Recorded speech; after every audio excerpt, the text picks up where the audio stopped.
Hello and welcome back to my channel. In this video I'm going to share my techniques for getting clean buttercream stripes as well as all the tips I've developed along the way.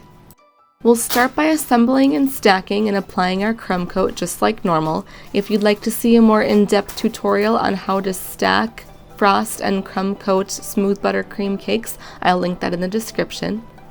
This cake is going to be a 2-layer chocolate cake with vanilla buttercream frosting.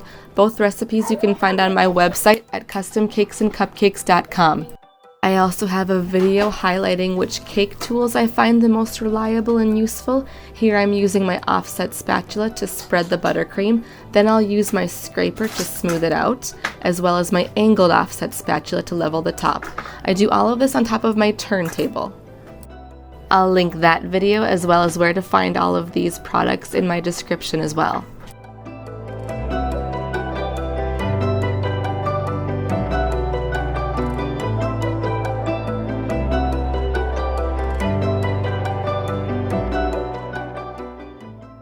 The crumb-coated cake will go into the fridge for about 30 minutes to chill and firm up. Before we start on the outer layer, I am going to be using a little more frosting than I usually do on this layer. Don't worry, we're going to scrape quite a bit off with the stripe scraper. Just want to make sure that every inch of this cake is covered.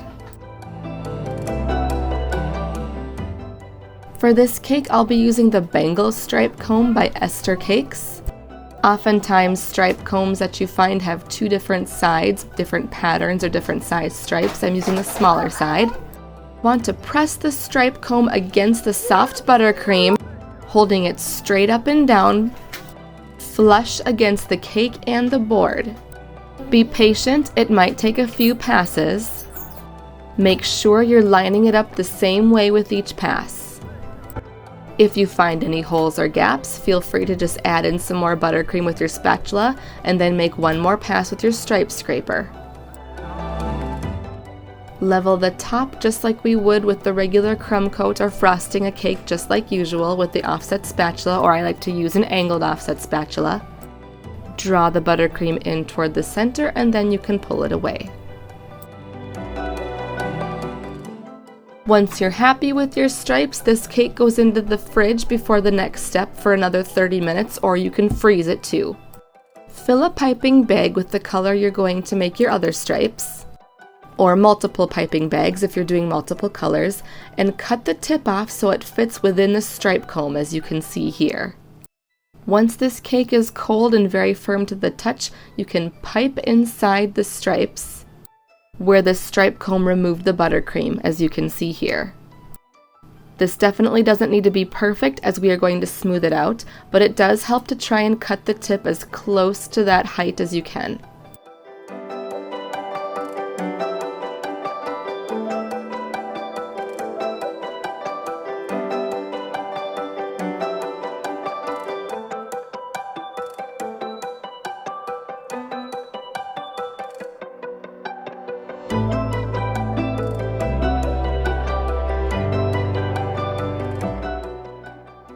When you've finished piping, bring out your smooth scraper, and just as you'd usually smooth out a cake, smooth out your stripes.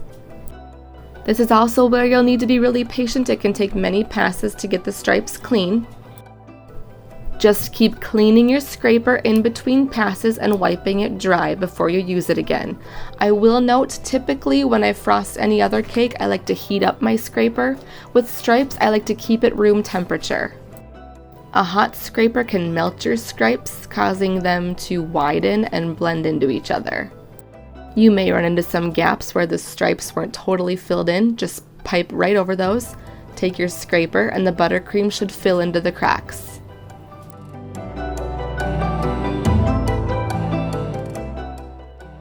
Once again, level the top with an offset spatula or an angled offset spatula.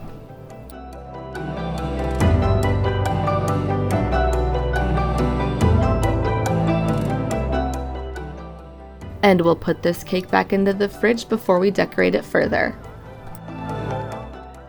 You can of course decorate your cake or leave it just with the plain stripes as is, it's totally up to you. I thought I'd add a spiral border to this one.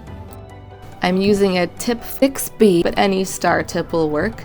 and filling my bag with some bright red buttercream frosting. To start a spiral border, squeeze a little bit at the top of the cake to attach the buttercream. Then thinking about piping a lowercase letter E. Without stopping, pipe circles or spirals one on top of the other, over and over again until you need to adjust your grip or refill your piping bag. When you need to do that, pull off and release pressure when you're going toward the center of the cake. That way, when you're ready to continue, just start right on top of this little tail to hide it. Keep in mind this would probably be backwards if you're left-handed, or some people are more comfortable piping the other direction. I'm going to be adding this mix called Sugar Rush Sprinkles by Sweets and Treats Boutique. It's got a lot of cute Valentine's Day colors and some little candy hearts, and I think it'd match really well. And I'm just going to add sprinkles all around my border while my border is still soft. I haven't put this in the fridge yet, that's why the sprinkles stick a little better. And then I'm just going to pour some all over the top of my cake.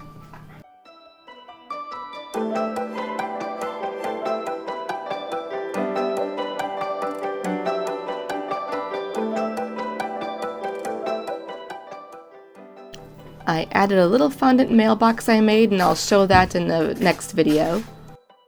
But here's what it looks like. Thanks so much for watching.